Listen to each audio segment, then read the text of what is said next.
요양병원 복도를 걸을 때마다 같은 생각이 들었다.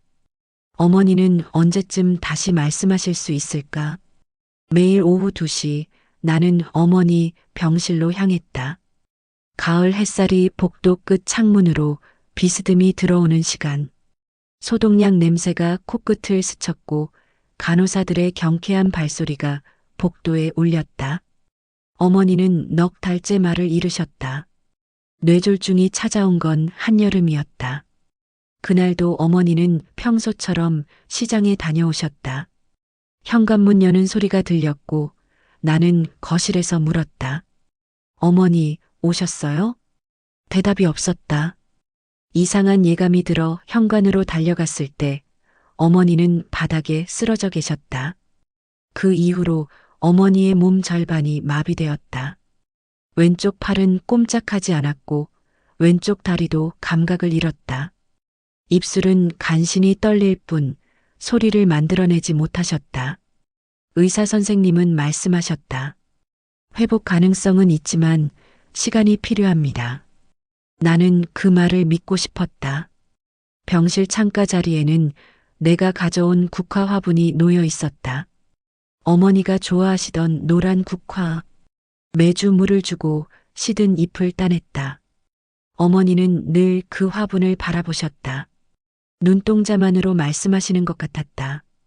그날도 나는 어머니 곁에 앉았다. 어머니의 손은 여전히 차가웠다. 나는 두 손으로 어머니 손을 감싸 쥐고 천천히 쓰다듬었다. 손등의 주름이 손가락 끝에 느껴졌다. 이 손이 나를 키우고 밥을 해주고 머리를 쓰다듬어 주셨던 손. 어머니, 오늘 날씨가 참 좋았어요. 나는 나지막이 말을 이어갔다. 아침에 산책하는데 은행나무 잎이 노랗게 물들었더라고요. 어머니 퇴원하시면 같이 공원 산책 가요.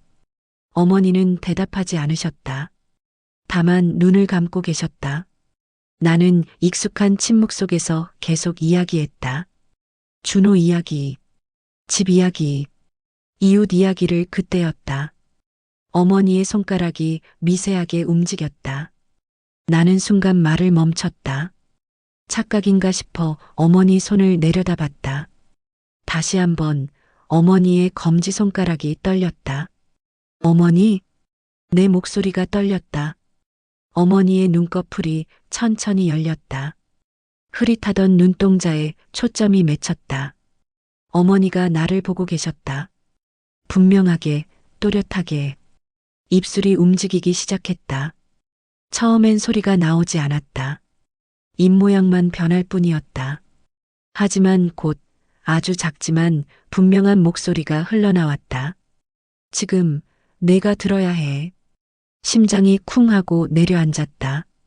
넉 달 만에 듣는 어머니의 목소리였다. 쉬고 갈라진 하지만 분명한 어머니의 목소리. 어머니, 천천히 말씀하세요. 제가 여기 있어요. 나는 어머니 손을 더욱 꽉 쥐었다. 어머니의 눈에서 눈물 한 방울이 흘러내렸다. 그 눈물이 주름진 볼을 타고 베갯니들 적셨다. 어머니가 다시 입을 열었다. 너의 아버지는 내가 생각하는 그런 사람이 아니었어. 갑자기 가슴이 답답해졌다. 아버지는 10년 전 돌아가셨다. 췌장암이었다. 성실하고 가정적인 분이셨다. 평생 한 회사에 다니시며 가족을 위해 헌신하셨던 분. 나는 그런 아버지를 자랑스럽게 여겼다. 무슨 말씀이세요? 내 목소리가 떨렸다. 어머니는 잠시 숨을 고르셨다. 말하는 것이 힘드신 게 분명했다. 하지만 어머니는 계속하셨다.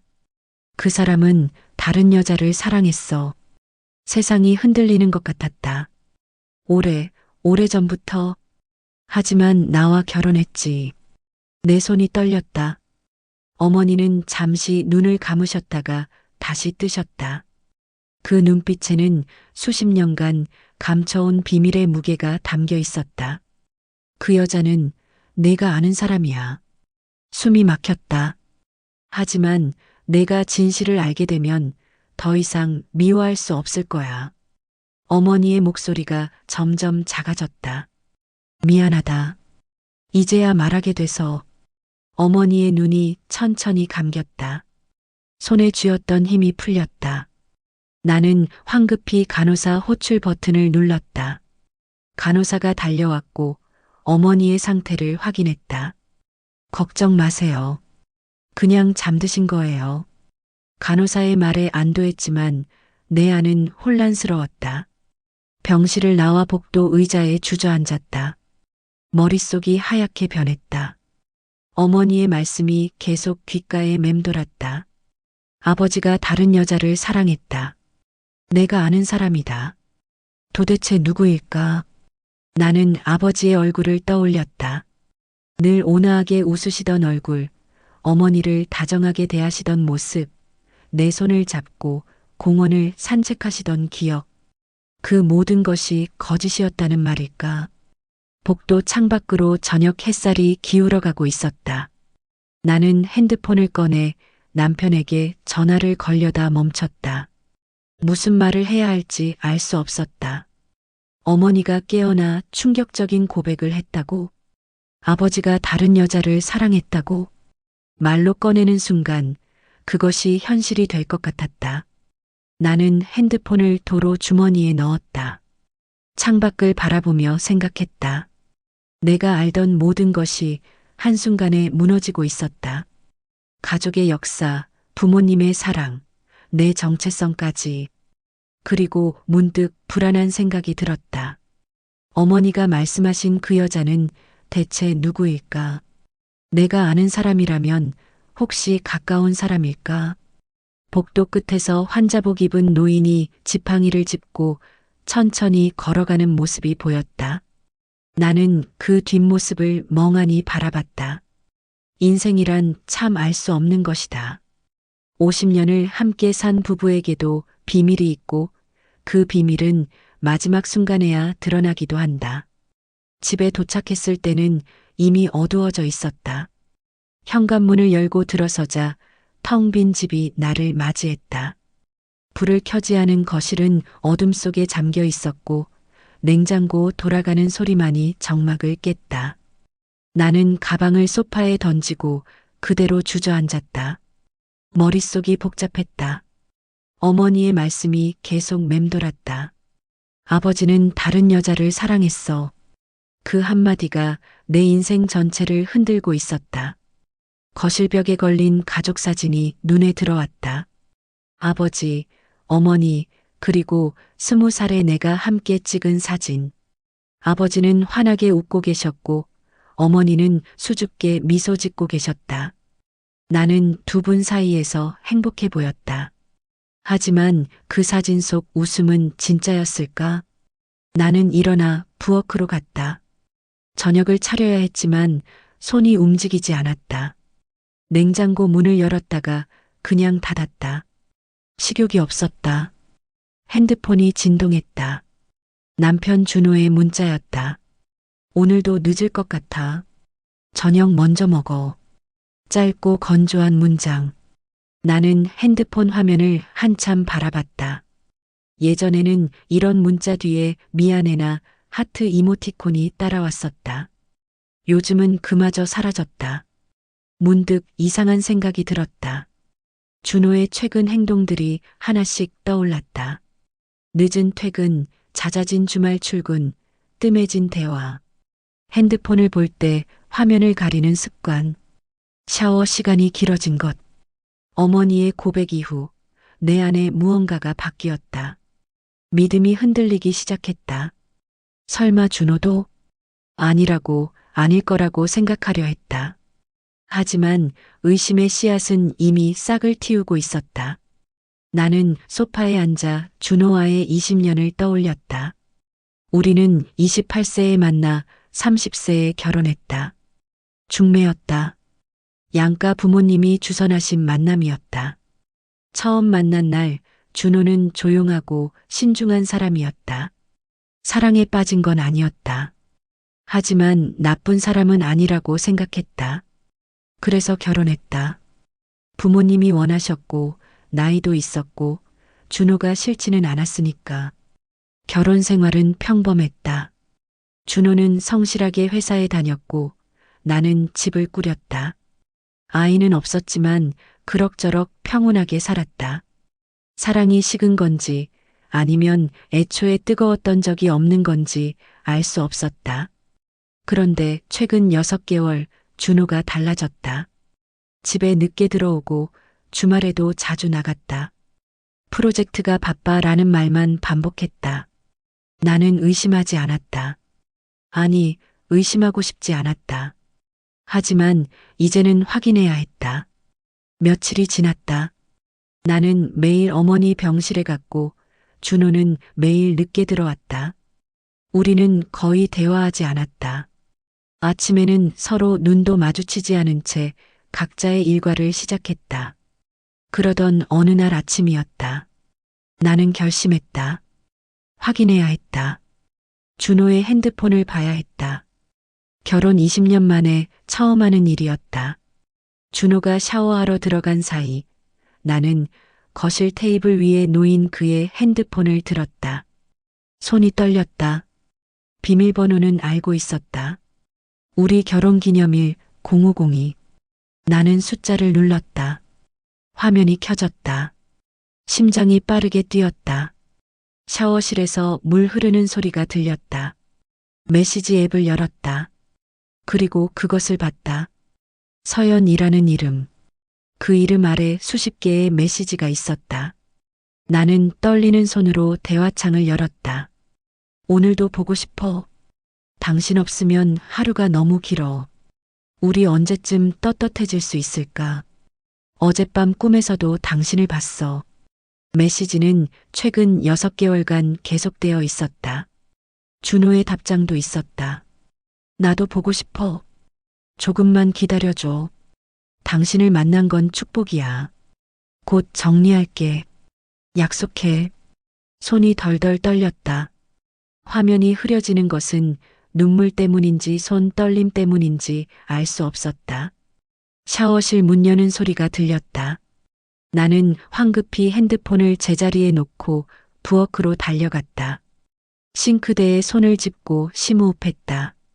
준호가 수건으로 머리를 닦으며 나왔다. 아침 안 먹어? 그의 목소리는 평소와 다름없었다. 식욕이 없어요. 나는 간신히 대답했다. 준호는 아무렇지 않게 넥타이를 매고 출근 준비를 했다. 나는 그 모습을 바라보며 생각했다. 이 사람이 내 남편이 맞나? 20년을 함께 산 사람이 이렇게 낯설 수 있을까? 현관문이 닫히는 소리가 들렸다. 나는 그대로 주저앉았다. 부엌 바닥에 털썩 앉아 울었다. 소리 내지 않고 조용히 울었다. 아버지도 다른 여자를 사랑했고 이제 남편도 다른 여자와 메시지를 주고받고 있었다. 나는 뭐지? 내 인생은 무엇이었을까? 부모님이 정해준 대로 살고 남편이 원하는 대로 맞추고 나 자신은 어디 있었을까? 거실 시계가 9시를 알렸다. 나는 일어나 세수를 하고 옷을 갈아입었다. 그리고 결심했다. 서연이 누구인지 알아내야 했다. 핸드폰 사진으로 남겨둔 메시지를 다시 봤다. 대화 내용 중 한 문장이 눈에 들어왔다. 오늘 카페 문 닫고 당신 기다릴게. 카페? 서연은 카페를 운영하는 사람이었다. 나는 준호의 신용카드 내역을 확인했다. 온라인 뱅킹 비밀번호도 결혼기념일이었다. 최근 6개월간의 결제 내역을 하나씩 살폈다. 그리고 찾았다. 카페 봄날, 우리 아파트 단지 입구에 있는 카페였다. 일주일에 3번, 많을 때는 4번씩 결제되어 있었다. 나는 그 카페를 알고 있었다. 몇 번 지나가며 봤었다. 아담하고 예쁜 카페였다. 한 번은 들어가려다가 그냥 지나친 적도 있었다. 그리고 그 카페 주인도 본 적이 있었다. 미소가 예쁜 30대 중반쯤 되어 보이는 여자였다. 서연. 이제 그 이름에 얼굴이 매칭되었다. 나는 창밖을 바라봤다. 가을 하늘은 청명했다. 하지만 내 마음은 먹구름으로 가득했다. 내일 그 카페에 가야 했다. 그녀를 만나야 했다. 다음 날 아침 나는 거울 앞에 섰다. 평소보다 조심스럽게 화장을 했다. 파운데이션을 바르고 아이브로우를 그리고 립스틱을 발랐다. 손이 떨려 립스틱이 번졌다. 휴지로 닦아내고 다시 발랐다. 왜 화장을 하는 걸까? 남편을 빼앗은 여자를 만나러 가면서. 하지만 알았다. 초라해 보이고 싶지 않았다. 무너진 모습을 보이고 싶지 않았다. 옷장을 열었다. 베이지색 코트를 꺼내 입었다. 어머니가 사주신 코트였다. 이거 입으면 기품 있어 보여 라고 하시며 웃으셨던 얼굴이 떠올랐다. 나는 깊게 숨을 들이쉬고 집을 나섰다. 카페 봄날까지는 걸어서 5분 거리였다. 아파트 단지를 나와 왼쪽으로 돌면 보이는 2층 건물이었다. 1층에 작은 빵집이 있고 2층이 카페였다. 계단을 올라가는 동안 심장이 미친 듯이 뛰었다. 문을 밀고 들어서자 종소리가 울렸다. 따르릉. 카페 안은 조용했다. 손님은 창가에 노트북을 펼쳐놓은 남자 한 명뿐이었다. 재즈 음악이 잔잔하게 흘렀고 커피 향이 공간을 채우고 있었다. 카운터 뒤에서 여자가 고개를 들었다. 서연이었다. 실물로 보니 사진보다 더 예뻤다. 긴 생머리, 맑은 눈, 자연스러운 미소. 흰색 셔츠에 베이지 앞치마를 두른 모습이 단정했다. 어서 오세요. 그녀의 목소리는 부드러웠다. 나는 카운터 앞으로 걸어갔다. 다리에 힘이 들어가지 않았다. 아메리카노 한 잔 주세요. 내 목소리가 떨리지 않기를 바랐다. 따뜻한 걸로 드릴까요? 네. 서연은 능숙하게 커피를 내리기 시작했다. 에스프레소 머신 소리가 카페를 채웠다. 나는 그녀를 관찰했다. 손놀림이 익숙했다. 오래 이 일을 해온 사람처럼 보였다. 그녀의 왼손 약지에는 반지가 없었다. 5,000원입니다. 카드를 건넸다. 서연이 카드를 받으며 잠깐 내 얼굴을 봤다. 그 시선이 1초쯤 머물렀다. 뭔가 알아챈 걸까? 자리에 앉아 계시면 가져다 드릴게요. 나는 창가 자리에 앉았다. 밖이 내려다 보이는 자리였다. 아파트 단지 입구가 보였고 사람들이 오가고 있었다. 준호도 이 자리에 앉았을까? 이 창밖을 보며 서연과 이야기를 나눴을까? 서연이 커피를 가져왔다. 맛있게 드세요. 그녀가 돌아서려는 순간 나는 말했다. 잠깐만요. 서연이 멈춰섰다. 네. 앉아도 될까요? 잠깐 할 말이 있어서요. 서연의 표정이 미묘하게 변했다. 경계하는 기색이 역력했다. 무슨 일이신지요? 이준호 씨 아시죠? 순간 그녀의 얼굴이 하얗게 변했다. 침묵이 흘렀다. 재즈 음악만이 흘렀다. 창가에 남자가 자판을 두드리는 소리가 들렸다. 서연은 천천히 내 맞은편에 앉았다. 부인이신가요? 네. 서연은 두 손을 무릎 위에 가지런히 모았다. 고개를 숙였다. 죄송합니다. 그 한마디였다. 나는 그녀를 바라봤다. 화가 났지만 동시에 이상하게도 그녀가 불쌍해 보였다. 언제부터였어요? 6개월 전이요. 여기서 만났나요? 네. 준호 씨가 우연히 들어오셨어요. 그게 시작이었어요. 서연의 목소리는 떨리고 있었다. 사랑하나요? 갑작스러운 질문에 서연이 고개를 들었다. 눈가가 붉어져 있었다. 죄송해요. 정말 죄송해요. 대답 안 할 거예요? 사랑해요. 서연의 대답은 명확했다. 하지만 이렇게 되길 원한 건 아니었어요. 저도 처음에는 그냥 손님이었어요. 그런데 서연은 말을 멈췄다. 눈물이 볼을 타고 흘러내렸다. 그런데 자꾸 오셨어요. 매일같이. 그러다 이야기를 나누게 됐고 시간이 지나면서 나는 침묵했다. 서연의 눈물을 보며 이상한 감정이 들었다. 분노도 있었지만 동시에 연민도 느껴졌다. 준호 씨는 행복하지 않았어요. 그렇게 말씀하셨어요. 그 말에 가슴이 철렁했다. 집에 가는 게 힘들다고, 부인과는 대화가 없다고, 그냥 같은 공간에 있을 뿐이라고. 나는 고개를 돌렸다. 창밖의 가을 하늘이 눈에 들어왔다. 준호의 말이 맞았다. 우리는 대화하지 않았다. 같은 공간에 있을 뿐 서로에게 관심이 없었다. 언제부터였을까? 언제부터 우리는 부부가 아니라 룸메이트가 되었을까? 부인은 준호 씨를 사랑하세요? 서연의 질문에 나는 멈칫했다.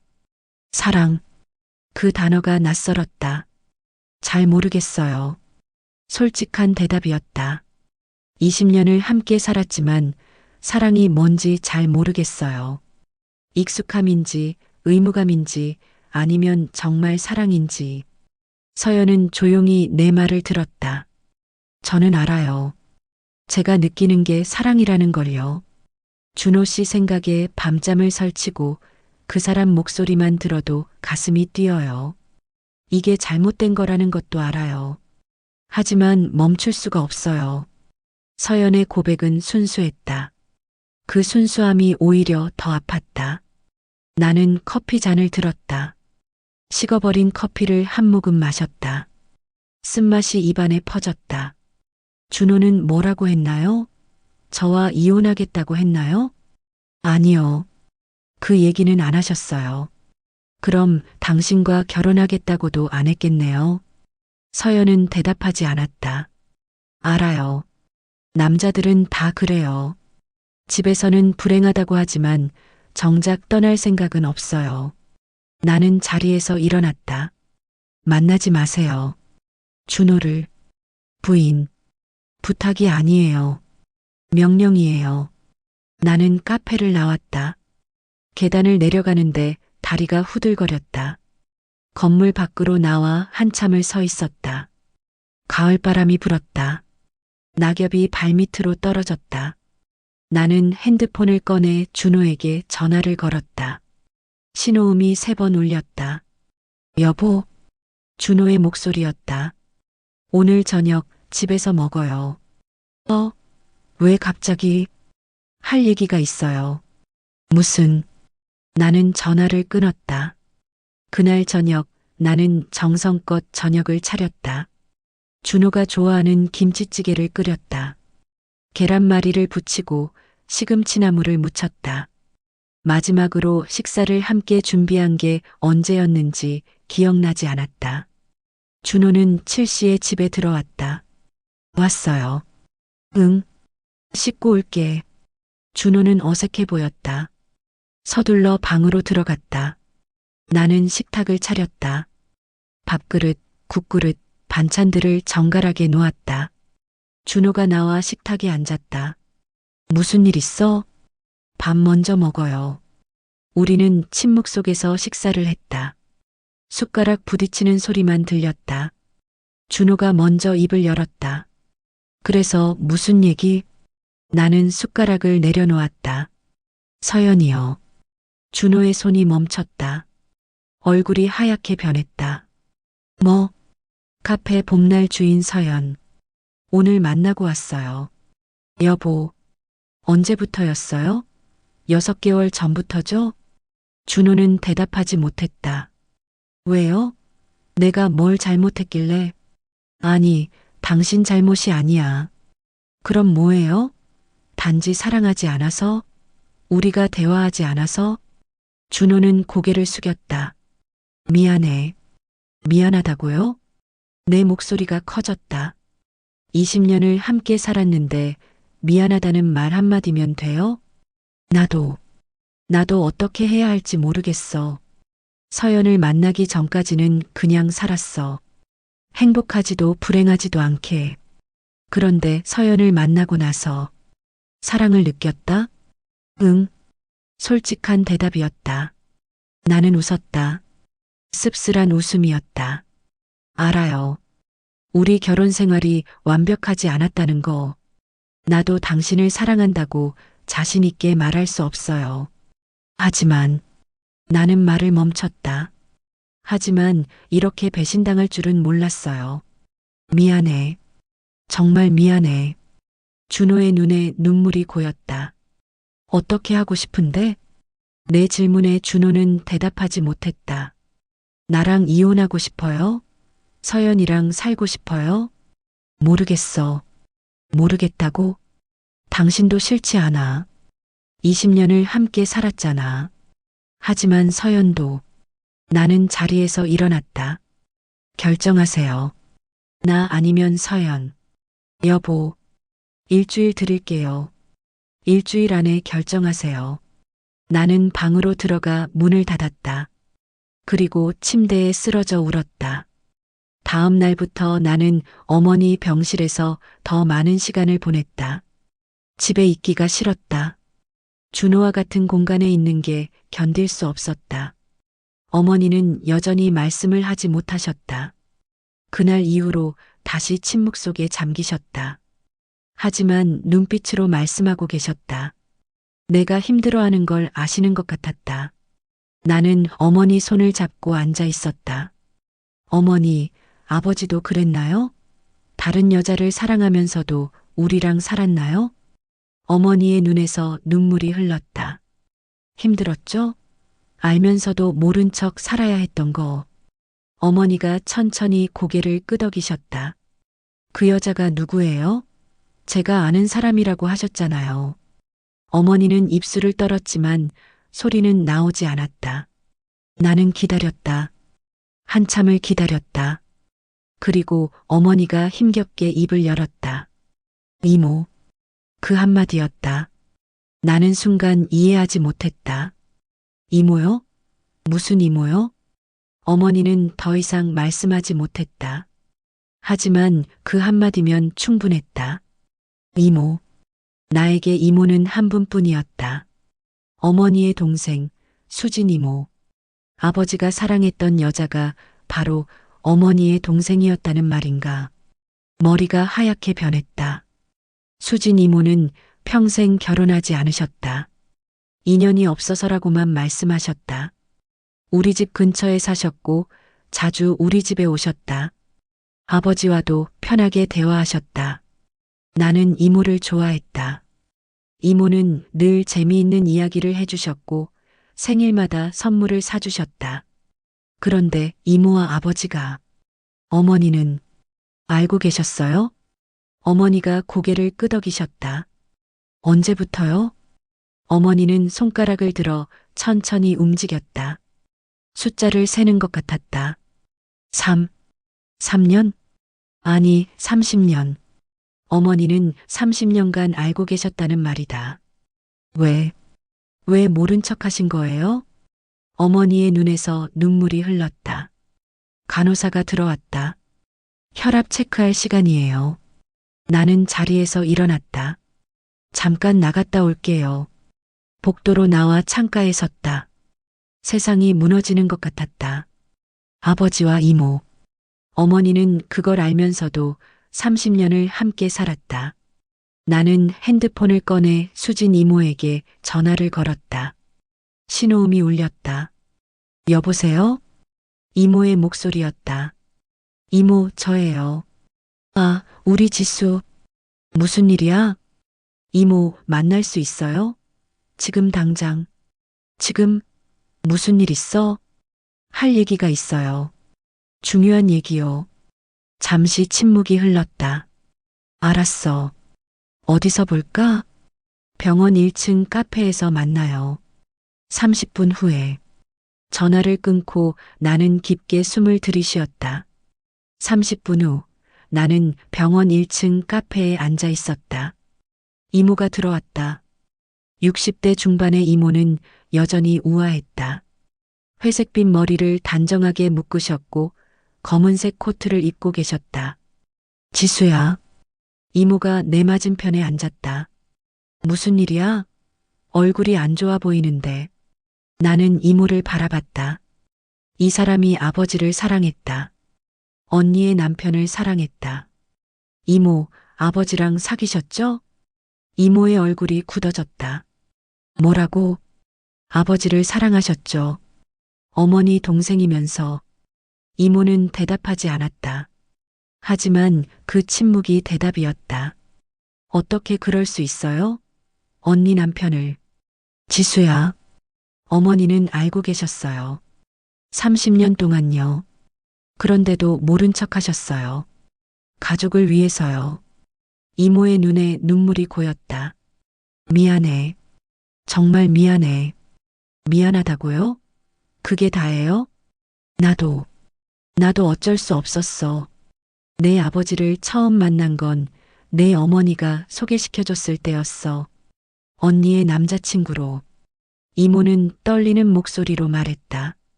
첫눈에 반했어. 하지만 그 사람은 언니의 남자였어. 그래서 참았어. 언니가 결혼할 때도 너를 낳았을 때도 평생을 그 옆에서 지켜보기만 했어. 그럼 왜 우리 집에 자주 오신 거예요? 그 사람을 보고 싶어서. 미안해. 이기적인 거 알아. 이모는 얼굴을 손으로 가렸다. 내 아버지도 날 사랑했어. 하지만 우리는 아무것도 하지 않았어. 그냥 마음만 나눴을 뿐이야. 그게 더 잔인한 거 아니에요? 맞아. 이모는 울고 있었다. 내 어머니에게 정말 미안해. 평생 미안하게 살았어. 그래서 결혼도 안 한 거야. 내 아버지가 아니면 안 될 것 같았어. 나는 고개를 저었다. 이해할 수 없어요. 어머니는 어떤 마음이었을까요? 동생이 자기 남편을 사랑하는 걸 알면서.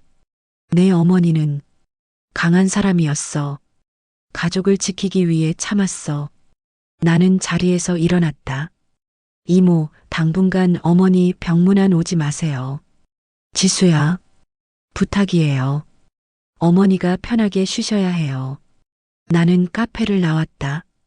엘리베이터를 타고 어머니 병실로 올라갔다. 어머니는 잠들어 계셨다.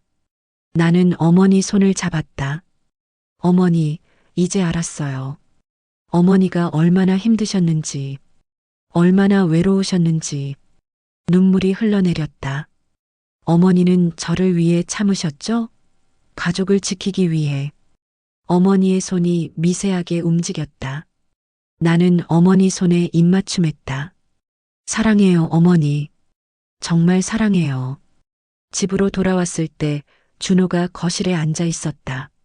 왔어? 나는 대답하지 않고 부엌으로 갔다. 물을 마셨다. 준호가 따라왔다. 여보, 우리 얘기 좀 하자. 일주일 아직 안 됐어요. 알아. 하지만 기다릴 수가 없어. 결정했어. 나는 준호를 바라봤다. 당신을 택할게. 서연이랑은 끝낼게. 의외의 대답이었다. 왜요? 우리가 20년을 함께 살았잖아. 그게 아무것도 아닌 건 아니잖아. 사랑하지 않으면서요? 준호는 대답하지 못했다. 나는 웃었다. 됐어요. 뭐? 이혼해요. 준호의 얼굴이 굳어졌다. 무슨 소리야? 내가 당신을 택한다고 했잖아. 전 그런 거 원하지 않아요. 의무감으로 저를 선택하는 거. 여보, 우리 사랑한 적 없었어요. 그냥 익숙해서 함께 산 거죠. 이제 그만해요. 정말로 그러고 싶어? 네. 준호는 한참을 나를 바라봤다.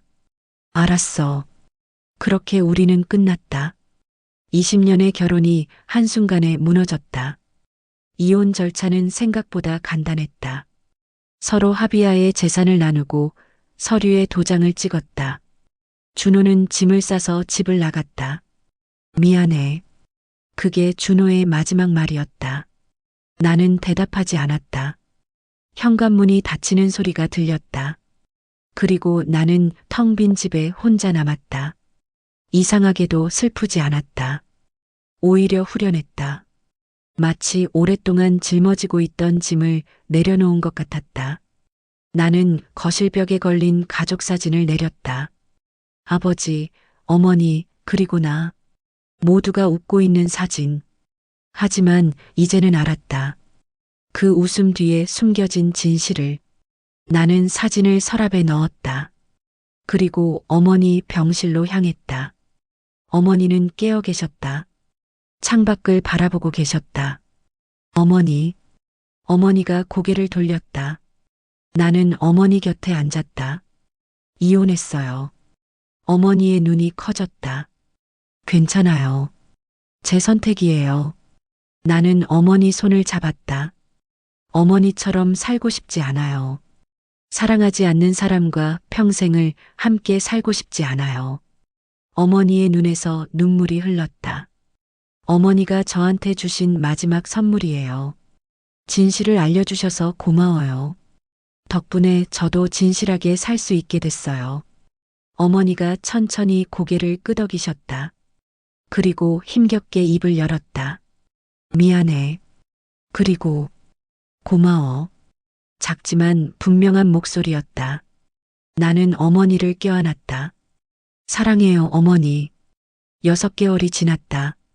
어머니는 조금씩 회복하고 계셨다. 말씀도 조금씩 늘어나셨고 왼팔도 조금씩 움직이셨다.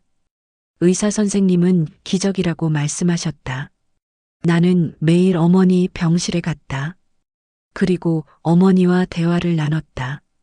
처음으로 진짜 대화를 나눴다. 어머니의 젊은 시절 이야기, 아버지와의 이야기, 수진 이모 이야기. 어머니는 조금씩 말씀해 주셨다. 그리고 나도 내 이야기를 했다. 준호와의 이야기, 이혼 이야기, 앞으로의 계획. 어머니는 늘 내 손을 잡고 들어주셨다. 어느 날 어머니가 물으셨다. 행복해? 나는 웃었다. 네, 행복해요. 처음으로 제 인생을 살고 있어요. 어머니도 미소 지으셨다. 그 미소는 진짜였다. 봄이 왔다. 병실 창가에 국화는 시들었지만 나는 새로운 화분을 가져왔다. 개나리 화분이었다. 노란 개나리 꽃이 활짝 피어 있었다. 어머니, 봄이 왔어요. 어머니가 고개를 끄덕이셨다. 퇴원, 하고 싶어. 곧 하실 수 있어요. 조금만 더 힘내세요. 어머니는 내 손을 꽉 쥐셨다. 힘이 느껴졌다. 예전과는 다른 살아있는 힘이었다. 나는 창밖을 바라봤다. 봄 햇살이 따스하게 내리쬐고 있었다. 나무에는 새싹이 돋아나고 있었다. 새로운 시작이었다. 어머니에게도 나에게도. 우리는 오랫동안 진실을 외면하며 살았다. 하지만 이제는 진실을 마주하고 있었다. 아프지만 그것이 진짜 삶이었다. 어느 날 오후 어머니가 말씀하셨다. 지수야, 내 어머니. 나는 내 아버지를 사랑했어. 그 사람이 수진이를 사랑하는 걸 알면서도. 어머니의 목소리는 조용했지만 단호했다. 왜요? 왜 떠나지 않으셨어요? 사랑은 떠나는 게 아니더라. 때로는 머무는 것이 더 큰 사랑이야. 나는 어머니 손을 꽉 쥐었다. 하지만 너는 달라. 너는 행복해질 자격이 있어. 떠날 용기를 가진 거야. 어머니, 괜찮아. 나는 후회하지 않아. 너를 낳았고, 너를 키웠고, 가족을 지켰으니까. 어머니의 눈빛은 평온했다. 수십 년의 고통과 인내가 만들어낸 평온. 그것은 체념이 아니라 수용이었다. 어머니, 수진 이모가 내일 오신대요. 어머니가 잠시 멈칫했다. 괜찮아요? 어머니는 고개를 끄덕이셨다. 이제는 괜찮아. 다음 날 수진 이모가 병실에 왔다.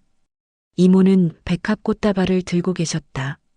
어머니가 좋아하시던 꽃이었다. 언니, 이모의 목소리는 떨리고 있었다. 어머니는 아무 말씀 없이 이모를 바라보셨다. 나는 자리를 비켜주려 일어났다. 지수야, 있어. 내가 들어야 해. 어머니의 말씀에 나는 다시 앉았다. 수진 이모가 어머니 침대 옆에 앉았다. 언니, 정말 미안해. 평생, 평생 미안하게 살았어. 이모는 울고 있었다. 어머니는 천천히 손을 뻗어 이모의 손을 잡으셨다. 알아. 그 한마디였다. 언니, 너도 힘들었겠지. 사랑하면서 사랑할 수 없었던 게. 이모는 소리내어 울었다. 미안해, 언니. 정말 미안해. 어머니는 이모의 손을 쓰다듬으셨다. 이제 그만. 우리 다 늙었잖아. 두 자매는 한참을 그렇게 손을 잡고 있었다.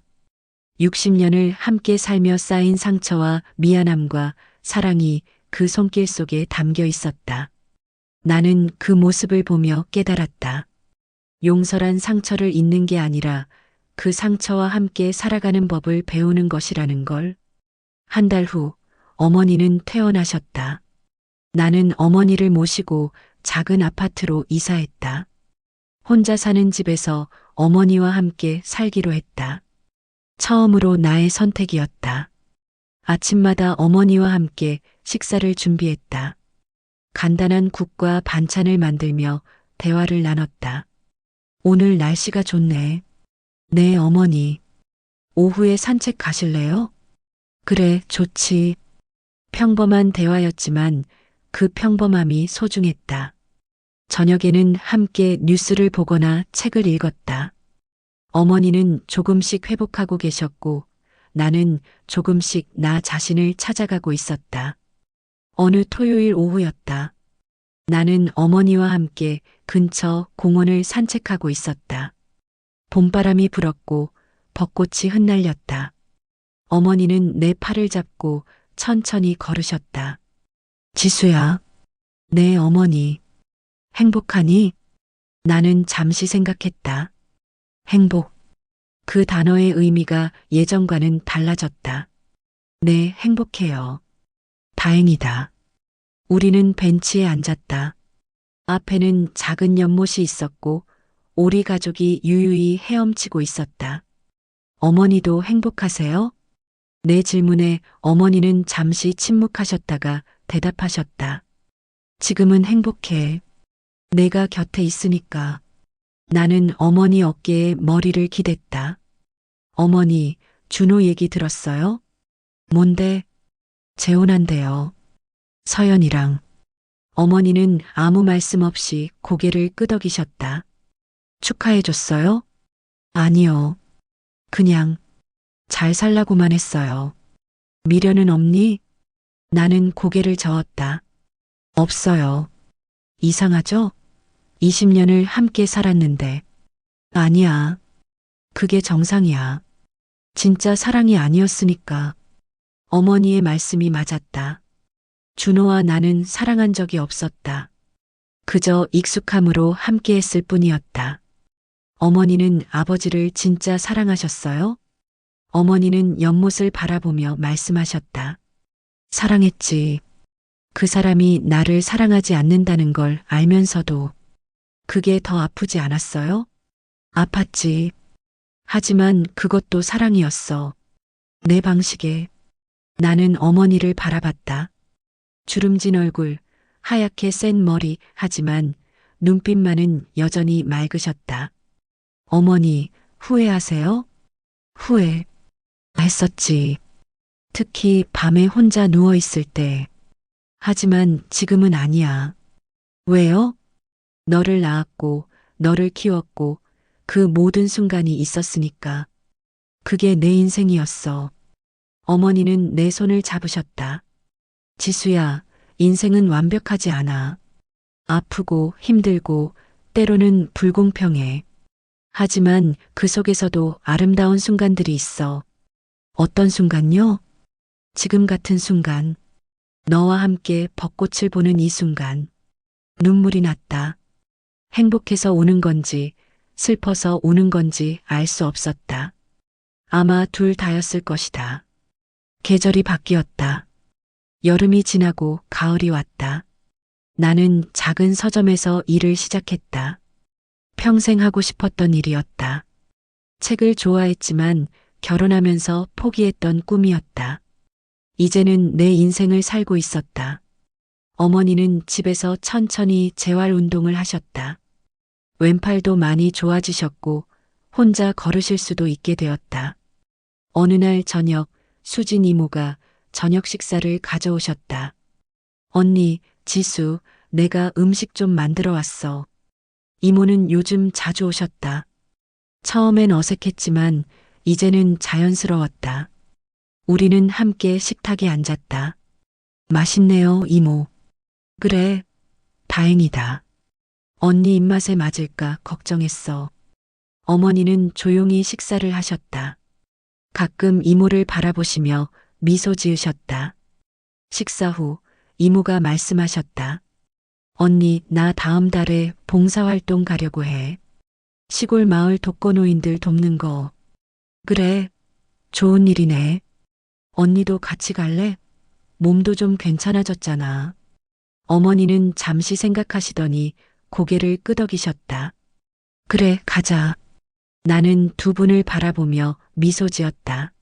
한때는 서로에게 상처였던 두 사람이 이제는 서로를 의지하고 있었다. 시간이란 참 신비로운 것이다. 아물지 않을 것 같던 상처도 시간은 천천히 감싸주고 용서하게 만든다. 그해 겨울이었다. 첫눈이 내렸다. 나는 서점 창밖으로 눈 내리는 모습을 바라보고 있었다. 손님이 들어왔다. 40대 중반쯤 되어 보이는 남자였다. 어서 오세요. 안녕하세요. 책 좀 찾고 있는데요. 우리는 자연스럽게 대화를 나눴다. 그의 이름은 민우였다. 대학 교수였고 시를 좋아한다고 했다. 나도 시를 좋아한다고 말했다. 다음에 또 올게요. 네, 언제든지요. 민우는 책을 사들고 나갔다. 며칠 후 그는 다시 왔다. 그리고 또 왔다. 우리는 책에 대해, 시에 대해, 인생에 대해 이야기를 나눴다. 어느 날 민우가 물었다. 커피 한 잔 하실래요? 퇴근하시면. 나는 잠시 망설였다. 하지만 거절할 이유가 없었다. 좋아요. 우리는 근처 카페에 앉았다. 결혼하셨어요? 민우의 질문에 나는 솔직하게 대답했다. 했었어요. 이혼했습니다. 아, 죄송해요. 불편한 질문이었나요? 아니요, 괜찮아요. 저도 이혼했어요. 5년 전에. 우리는 서로를 바라보며 웃었다. 같은 상처를 가진 사람들만이 나눌 수 있는 웃음이었다. 행복하세요? 민우의 질문에 나는 고개를 끄덕였다. 네, 지금은 행복해요. 저도요. 우리는 그 이후로 자주 만났다. 사랑에 빠진 건 아니었다. 하지만 편안했다. 서로의 상처를 이해하고 서로의 시간을 존중했다. 급하지 않았다. 천천히 조심스럽게 서로를 알아가고 있었다. 1년이 지났다. 어머니는 완전히 회복하셨다. 이제는 혼자서도 산책을 다니실 수 있었고 수진 이모와 함께 봉사활동도 다니셨다. 나는 여전히 서점에서 일했고 민우와는 계속 만나고 있었다.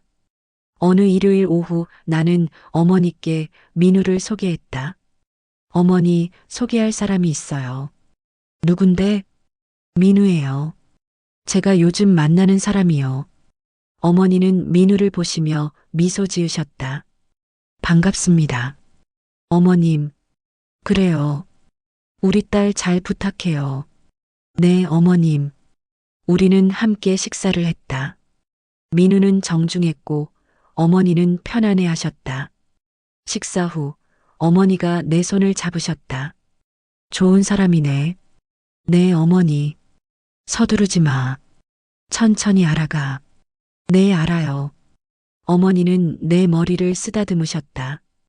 행복해, 지수야. 이번엔 진짜 행복해. 네, 어머니. 행복할게요. 그날 밤 나는 일기를 썼다. 오랜만에 쓰는 일기였다. 오늘 나는 행복하다. 어머니가 곁에 계시고 좋은 사람을 만났고 내가 하고 싶은 일을 하고 있다. 인생이 완벽하진 않지만 이것으로 충분하다. 아버지의 비밀도 준호와의 이혼도 모든 아픔이 나를 여기까지 데려왔다. 그 아픔이 없었다면 지금의 나는 없었을 것이다. 어머니가 말씀하셨다. 인생은 완벽하지 않지만 그 속에도 아름다운 순간들이 있다고. 지금이 바로 그 순간이다. 2년이 흘렀다. 나는 민우와 재혼했다. 크지 않은 결혼식이었지만 소중한 사람들이 다 모였다. 어머니, 수진 이모, 그리고 서점 동료들. 민우의 딸도 왔다. 대학생인 그 아이는 처음엔 경계했지만 이제는 편하게 대해주었다. 완벽한 가족은 아니었다. 하지만 서로를 존중하고 이해하려 노력하는 가족이었다. 결혼식 날 어머니가 말씀하셨다. 이번엔 다르구나. 뭐가요, 어머니? 내 눈빛. 지난번엔 의무로 결혼하는 눈빛이었는데 이번엔 선택으로 결혼하는 눈빛이야. 나는 어머니를 껴안았다. 어머니 덕분이에요. 어머니가 진실을 말씀해 주셨으니까. 아니야. 내가 용기를 낸 거야. 우리는 한참을 그렇게 안고 있었다. 첫 결혼식 때는 울지 않았지만 이번엔 울었다. 행복해서 우는 눈물이었다. 민우가 다가왔다. 울지 마. 화장 번져. 나는 웃으며 눈물을 닦았다. 행복해서 그래. 나도. 우리는 손을 잡았다. 앞으로 어떤 일이 생길지 알 수 없었다. 완벽한 사랑도 완벽한 결혼도 없다는 걸 이제는 알았다. 하지만 그래도 괜찮았다. 서로를 존중하고 솔직하게 대하고 진심으로 사랑한다면 그것으로 충분했다. 그날 밤 나는 어머니 병실에 있던 노란 국화 화분을 떠올렸다. 시들었던 그 꽃은 결국 새로운 꽃으로 대체되었다. 개나리로 그리고 다시 다른 꽃들로. 인생도 그런 것 같았다. 끝나는 것 같지만 다시 시작되는. 시들어가지만 새롭게 피어나는. 어머니가 넉 달간의 침묵을 깨고 말씀하신 그 진실. 그것은 저주가 아니라 축복이었다. 아픈 진실이었지만 그 진실이 나를 자유롭게 했다. 거짓된 삶에서 벗어나 진짜 삶을 살 수 있게 해주었다. 이제 나는 안다. 때로는 가장 아픈 진실이 가장 큰 선물이 될 수 있다는 것을. 그리고 용서는 상대를 위한 것이 아니라 나 자신을 위한 것이라는 것을. 어머니는 30년간 아버지와 이모를 용서하며 살았다. 그 용서가 어머니를 자유롭게 했다. 나도 준호를 용서했다. 그 용서가 나를 자유롭게 했다. 봄이 다시 왔다. 어머니와 나 그리고 민우는 함께 공원을 산책했다. 벚꽃이 흐드러지게 피어 있었다. 어머니는 이제 지팡이 없이도 걸으실 수 있었다. 어머니, 천천히 걸으세요. 괜찮아. 나 이제 건강해.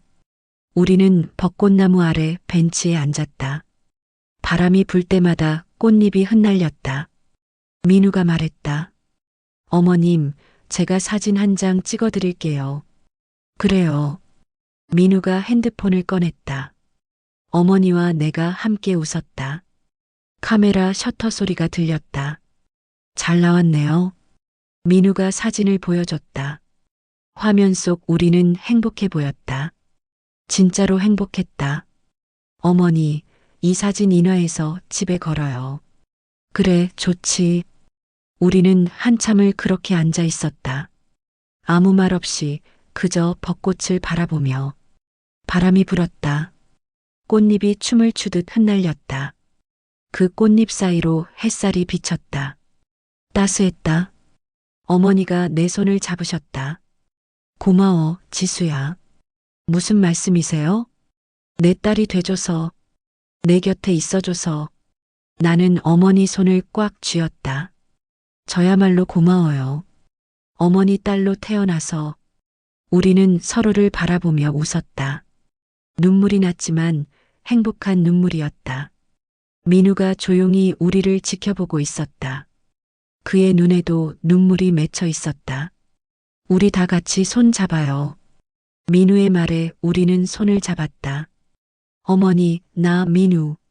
세 사람의 손이 이어졌다. 그 순간 나는 깨달았다. 가족이란 피로 이어진 것만이 아니라 선택으로 이어진 것이기도 하다는 것을, 사랑이란 완벽함이 아니라 불완전함을 받아들이는 것이라는 것을, 그리고 행복이란 거창한 무언가가 아니라 이 순간처럼 소소하고 따스한 것이라는 것을. 집으로 돌아오는 길, 어머니가 말씀하셨다. 지수야, 나 요즘 꿈을 꿔. 무슨 꿈이요? 내 아버지가 나와. 웃으면서, 뭐라고 하세요? 아무 말도 안 해. 그냥 웃기만 해. 그런데 그 웃음이 편안해 보여. 나는 어머니 손을 잡았다. 이제 편히 쉬시는 거예요. 아버지도. 그런가 봐. 우리도 이제 편히 쉬어야지. 네, 어머니. 집에 도착했을 때는 해가 지고 있었다. 노을이 아름다웠다. 붉은빛, 주황빛, 보라빛이 하늘을 수놓았다. 어머니, 노을 좀 보세요. 어머니는 창밖을 바라보셨다. 예쁘다. 네, 정말 예뻐요. 우리는 한참을 그 노을을 바라봤다. 노을은 끝이 아니라 또 다른 시작이었다. 해가 지면 밤이 오고 밤이 지나면 다시 아침이 온다. 인생도 그렇다. 끝이 있으면 시작이 있고 이별이 있으면 만남이 있다.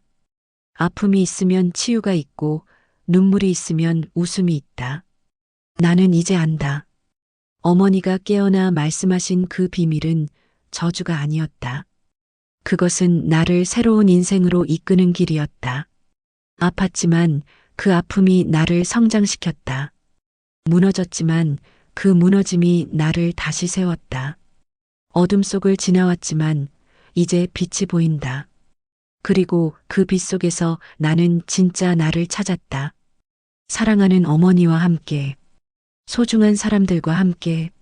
저녁을 먹고 어머니가 말씀하셨다. 지수야, 내가 어렸을 때 기억나니? 어떤 거요? 넘어져서 무릎이 까졌을 때. 울면서 집에 왔잖아. 아, 기억나요.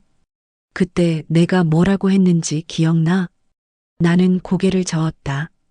상처는 아프지만 그 상처가 아물면 너는 더 강해진다고 했어. 어머니는 내 손을 잡으셨다. 지금도 마찬가지야. 우리 모두 상처받았어. 하지만 그 상처가 아물고 있어. 그리고 우리는 더 강해졌어. 네, 어머니. 맞아요. 고맙구나, 지수야. 내 곁에 있어줘서. 저야말로요, 어머니. 우리는 서로를 껴안았다. 오랫동안 안고 있었다. 그날 밤 나는 오랜만에 일기를 썼다. 오늘로 어머니가 뇌졸중으로 쓰러지신 지 3년이 되었다. 3년 전 나는 무너졌다. 아버지의 비밀, 남편의 배신, 모든 것이 무너졌다. 하지만 지금 돌아보면 그 무너짐이 필요했다. 거짓된 삶이 무너져야 진짜 삶이 시작될 수 있었다. 어머니가 넉 달간의 침묵을 깨고 말씀하신 그 진실. 그것은 가장 아픈 선물이었지만 동시에 가장 큰 축복이었다. 덕분에 나는 진짜 사랑을 알게 되었고 진짜 나를 찾았다. 이제 나는 행복하다. 완벽하지 않지만 진실하게. 아프지만 치유되며. 끝났지만 다시 시작하며. 어머니 사랑합니다. 그리고 고맙습니다. 진실을 말씀해 주셔서. 당신의 딸 지수올림. 일기를 닫고 창밖을 바라봤다. 밤하늘에 별이 빛나고 있었다. 어둠 속에서도 빛은 존재한다. 절망 속에서도 희망은 존재한다. 끝처럼 보이는 순간에도 새로운 시작은 존재한다. 나는 미소 지었다. 내일은 또 어떤 하루가 될까? 알 수 없지만 두렵지 않다. 어머니가 곁에 계시고 사랑하는 사람이 있고 진실하게 사는 내가 있으니까.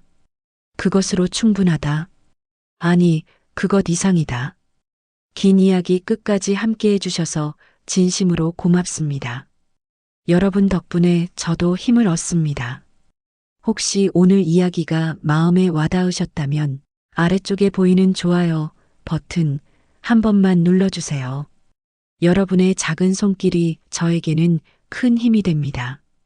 요즘 날씨가 쌀쌀해졌는데 건강 조심하시고요. 다음 이야기에서 또 만나요. 항상 건강하시고 평안한 하루 보내세요.